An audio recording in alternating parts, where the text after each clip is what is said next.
Imagine a jazz trumpeter so talented that he could make his instrument sing. Now picture that same musician putting down his trumpet and actually singing with his own voice. That's exactly what Chet Baker did, and it changed his life forever. But here's the twist. When Baker started singing, it wasn't what anyone expected. His voice was different, almost mysterious, and it made people wonder, was this the same Chet Baker they knew? How did this trumpet player become a singer, and why did it cause such a stir? Let's dive into the fascinating story of Chet Baker's vocal career and uncover the surprises, challenges, and triumphs that came with it. Chet Baker's journey as a vocalist began in 1954 when he recorded his first full vocal album, Chet Baker Sings. At just 24 years old, Baker was already making waves in the jazz world as a talented trumpeter. He had gained fame playing with saxophonist Jerry Mulligan and was known for his cool, West Coast jazz style. But Baker's tenure in Mulligan's band ended abruptly in mid-1953 when he served 6 months in prison on a narcotics charge. On his release, he took a surprising new direction, recording Chet Baker Sings in 1954 and launching himself as a vocalist.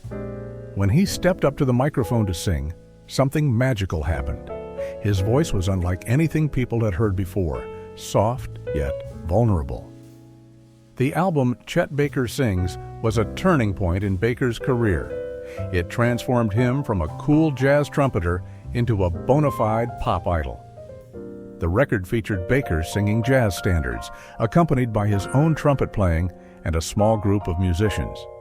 Songs like My Funny Valentine, dripping with aching and longing, was a big hit and became his signature tune.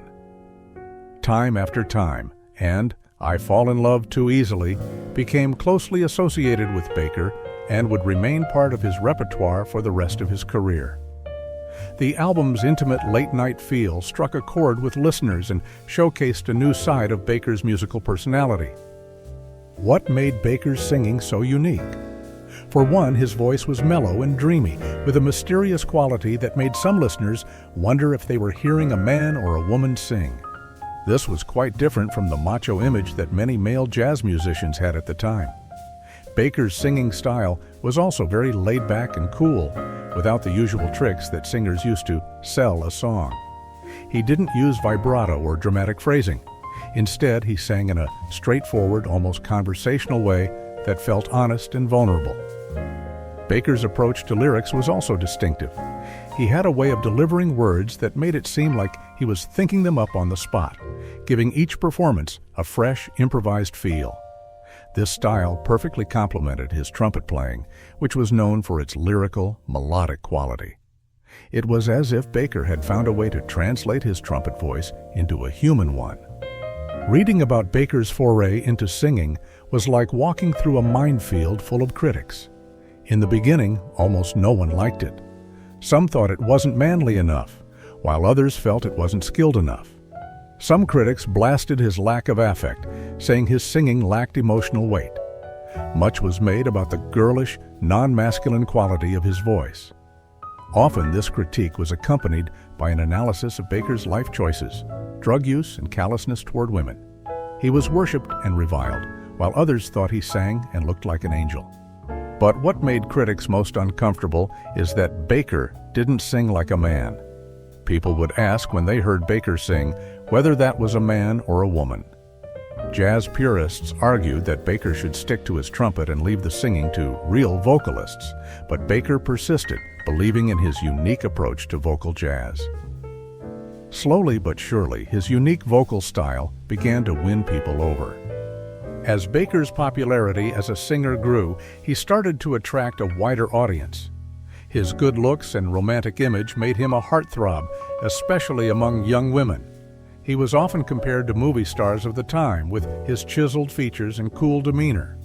This crossover appeal helped Baker reach beyond the traditional jazz audience and into the mainstream pop world. In 1956, Baker expanded his original vocal album to include more songs, showing his growing confidence as a singer. This expanded version, titled It Could Happen to You, further cemented Baker's reputation as a vocalist. He continued to record both instrumental and vocal albums throughout the 1950s, balancing his dual identity as a trumpeter and singer. Throughout his career, Baker continued to both sing and play trumpet. He would often perform songs where he would sing and then play a trumpet solo, showcasing both of his talents. This unique combination made his live performances particularly special. Audiences could experience the full range of Baker's musicality in a single song, hearing his voice transition seamlessly into his trumpet playing and back again.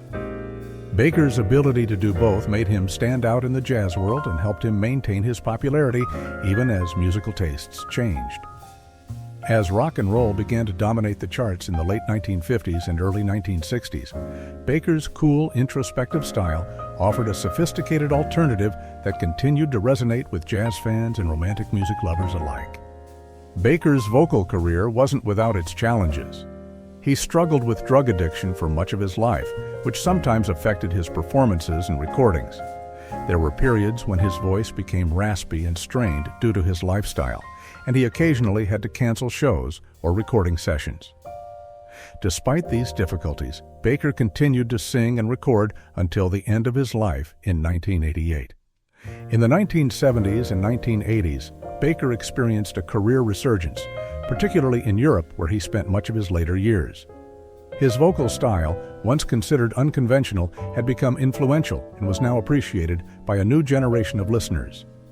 He recorded numerous albums during this period, often featuring a mix of vocal and instrumental tracks. One of Baker's most notable late-career vocal performances came in 1983 when he collaborated with Elvis Costello on the song Shipbuilding. This haunting anti-war ballad introduced Baker to a new audience and showcased the enduring power of his voice, even after years of hard living. Today, Chet Baker is remembered not just as a great trumpet player, but also as a unique and influential vocalist. His soft, intimate singing style helped pave the way for a new kind of male vocalist in jazz and popular music. It influenced later artists like João Gilberto in Brazil and a whole generation of cool singers who favored understatement over showmanship. Albums like Chet Baker Sings are now considered classics, and songs like My Funny Valentine are still associated with Baker's distinctive voice. It's difficult to show the influence Baker had, as he didn't overtly inspire a generation of male singers. Most tenor-range jazz vocalists remained more beholden to other artists like Tony Bennett, Johnny Mathis, or Sammy Davis Jr., who were more popular singers. But Chet Baker changed the field and in so doing influenced these singers.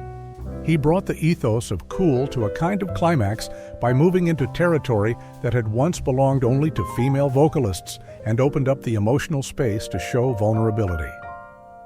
His voice, once criticized and misunderstood, is now celebrated for its honesty and vulnerability. Baker's vocal career shows us that sometimes the most beautiful music comes from unexpected places, even from a trumpet player who decided to sing. It reminds us that true artistry often means taking risks and staying true to your own unique voice, no matter what others might say. This is Bill from One Track Jazz. Thanks for listening. And if you want to know a more detailed version of Chet Baker's life, watch this video next.